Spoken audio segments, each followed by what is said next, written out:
আমরা যদি বিনয়ের সাথে একটা কথা বলতে চাই, মাননীয় স্পিকার, আপনি অনেকবার সংসদ সদস্য হয়েছেন, আপনি কততম স্পিকার হিসাবে এবার এখানে বসেছেন?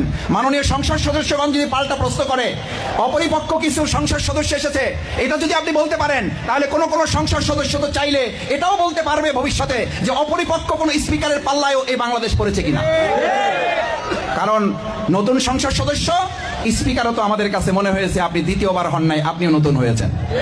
আমার এক শিক্ষক বলেছিল ফার্স্ট ইয়ারে নবীন বরণ, বলছে তোমরা ফার্স্ট ইয়ারে এবার নতুন কারা কারা হাত জাগাও। আমরা সবাই হাত জাগাইছি নবীন বরণ অনুষ্ঠান। এবার উনি হাত জাগাবার বলছে এই পৃথিবীতে তোমরা প্রথম কে কে আসছো।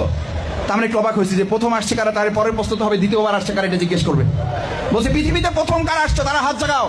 আমরা সবাই হাত জাগাইছি, আমরা তো প্রথম, এর আগে তো আর কোনোদিন আসি নাই। তখন উনি একটা গুরুত্বপূর্ণ প্রশ্ন করেছেন, যদি এইটা ঠিক হয়ে থাকে তাহলে নবীন কিসের? বিশ্ববিদ্যালয়ে ভর্তি হয়েছে, এখন থেকে তোমাকে মনে করতে হবে এই বিশ্ববিদ্যালয়ে তুমি ছাত্র না, এই বিশ্ববিদ্যালয়ে একসময় তুমি ভাইস চ্যান্সেলর হওয়ার যোগ্যতা তুমি অর্জন করতে পারবা। এই সাহসী তোমাকে চলতে হবে। সুতরাং নতুন পুরাণের বক্তব্য এর আগে আমরা শুনেছি, হাঁটুর বয়সী ছেলেরা কি করতে পারে? হাঁটুর বয়সের ছেলেরাই তো ফ্যাসিবাদ মুক্ত বাংলাদেশ দিয়েছে।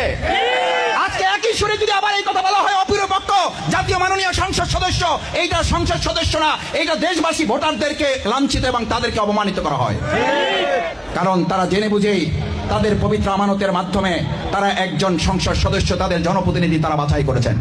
সুতরাং আমি আপনাদের কাছে এটা বলছি এই জন্য, আমরা সবাই মিলে বাংলাদেশের কথা যদি বলি, তাহলে তো সবাই মিলেই আমাদেরকে বাংলাদেশের বিভিন্ন জায়গায়, বিভিন্ন প্রশাসনে, বিভিন্ন ক্ষেত্রে আমরা লক্ষ্য করছি চাঁদাবাজির ক্ষেত্রে কোনো প্রশাসন ভূমিকা পালন করলে তাকে ওএসডি করে ফেলা হচ্ছে, দেখেছেন আপনারা।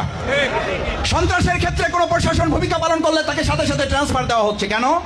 তাহলে আমরা কি বুঝবো যে এই প্রশাসন, এই সরকারও বা আমরাও যারা, আমরাও আসলে চাঁদাবাজি বন্ধ করতে চাই না। তাহলে কি জনগণ মনে করবে দুর্নীতি বন্ধে কোনো প্রশাসন ভূমিকা পালন করলে তাকে ট্রান্সফার দেওয়া হবে? তাহলে কি আমরা বুঝবো কোন বিশ্ববিদ্যালয়ের ভাইস চ্যান্সেলর সকল ছাত্র ছাত্রীদের স্বার্থ রক্ষায় ভূমিকা পালন করবেন? এটা করার কারণেই তাকে ওখান থেকে বদলি করে দিয়ে আরেকজন দলীয় ভাইস চ্যান্সেলর নিয়োগ করতে হবে। এটা কি আমাদের বাংলাদেশের জন্য এই চেহারা, এই ইতিহাস, এই ঐতিহ্যকে আমরা পরিবর্তন করতে পারবো না?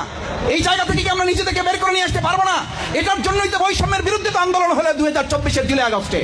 আমি আজকে আপনাদের বিবেকের কাছে প্রশ্নগুলো রাখলাম। আমি সমালোচনার জন্য কিংবা সরকারের বর্তমান পদক্ষেপকে সামনে রেখে বলছি না।